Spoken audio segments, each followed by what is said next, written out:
Okay, folks, quick word about Scott Adams' remarks.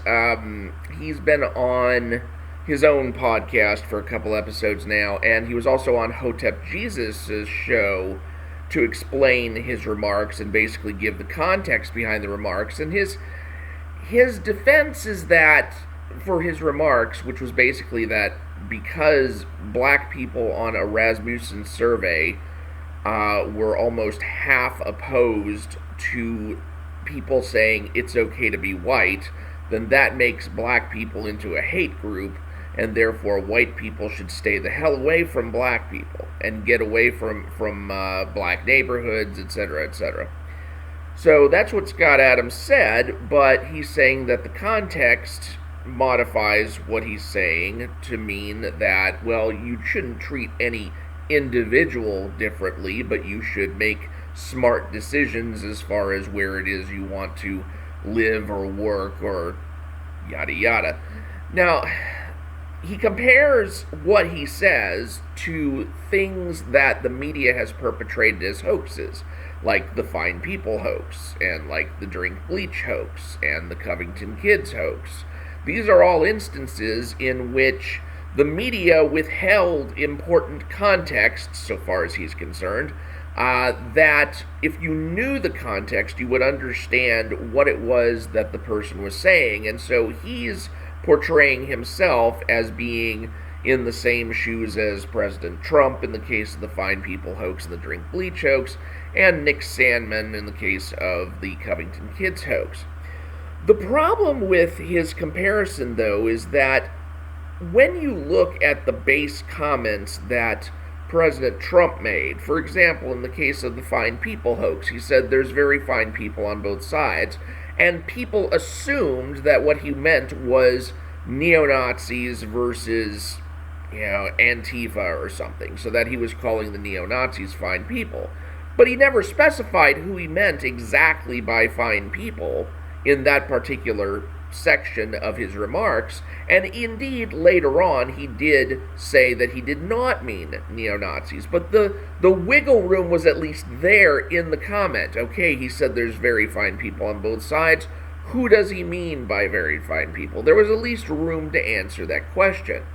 With regard to the Drink Bleach hoax, now Scott Adams, his position is that President Trump was not talking about bleach or isopropyl alcohol or any kind of chemical disinfectants. He believes that President Trump was talking about UV light, which at the time of President Trump's remarks was being patented into a device that could shine light around in the lungs to disinfect the lungs.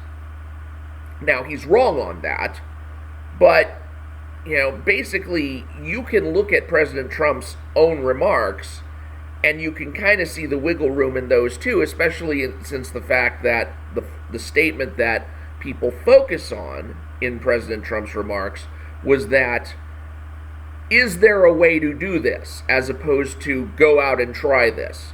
And you'll need a doctor to do this, as opposed to go do it yourself. If you just look at the statement President Trump made, it contradicts the Drink Bleach hoax. But taking Scott Adams' explanation, you could kind of come to the same results by saying he was never talking about drinking bleach or isopropyl alcohol, although he's totally wrong and the context shows that.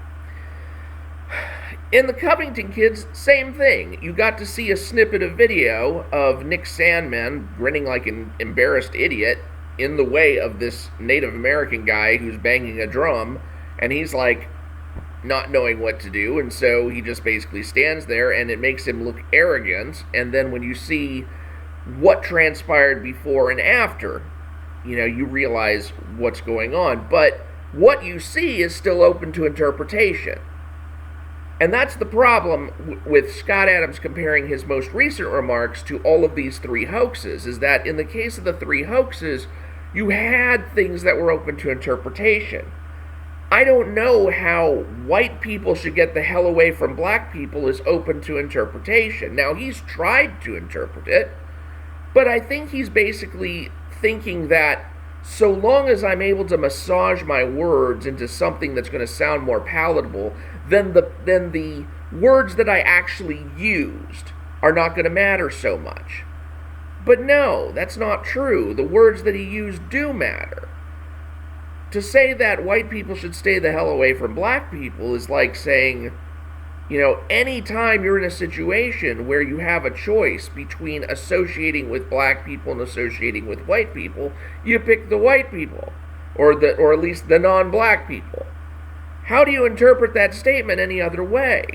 And he says, well, I just mean it on a group basis. I don't mean that your interactions with individuals should be any different. What do you think a group is, except a collection of individuals? And you don't just encounter groups, you encounter individuals in your daily life. That's how we interact with people all the time. So to say white people should stay the hell away from black people, I mean, you think that's something that's only going to translate into a white person's mind on the group level? And it's not going to translate into anybody's actions on the individual level? I mean, this is one of those things where we're seeing, Scott may say we're seeing two movies on one screen, but his movie doesn't exist.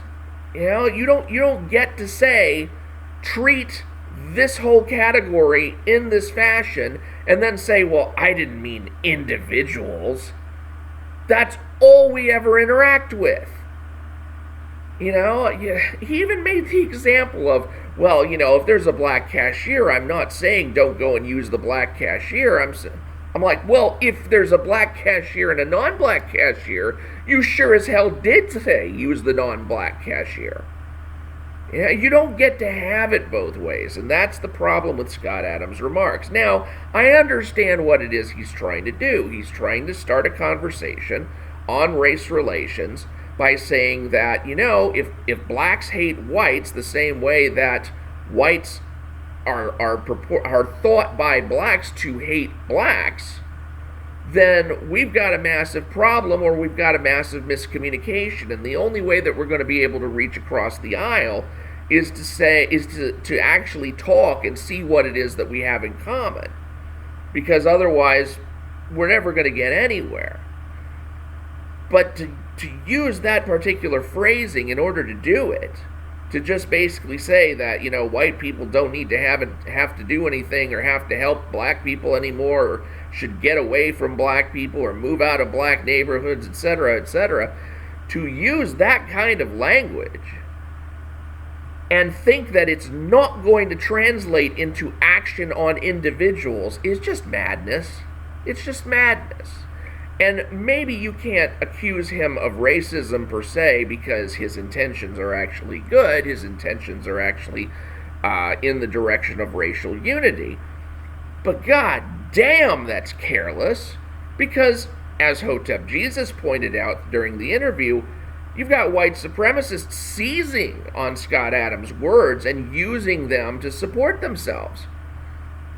So, did he actually do good, or did he do harm? I mean, right now it looks like it's all harm, with the exception of the occasional interview, because I don't see how the media doesn't just dogpile on his ass and come down on him like a ton of bricks for basically saying what somebody racist would say. So, yeah, I kind of, as much as he thinks himself a great communicator, God, it's like he took like a whole football team worth of feet and just shoved it right in his mouth. We'll see what happens. We'll see what happens. And he fully expects that he's going to be canceled. He wants to retire. He's 65. He's doing the Dilbert cartoons and, not necessarily enjoying it that much anymore. In fact, he's actually outsourced some of his cartoon duties to someone else because he can't really draw anymore. So, he's up there. He's got his FU money. He's going to say what he wants to go out in whatever way he wants. More power to him. I mean, eventually I'll probably get tired of his BS and stop listening to him, because honestly, it's getting pretty tortured and painful trying to hear him justify things that, whether it's the UV light hoax, as I like to call it, or it's this these ridiculously racist sounding statements, I've just about washed my hands of it. So, anyway, I'm Mike Partika. Thank you for watching. Please do subscribe if you haven't already, and I will talk to you later.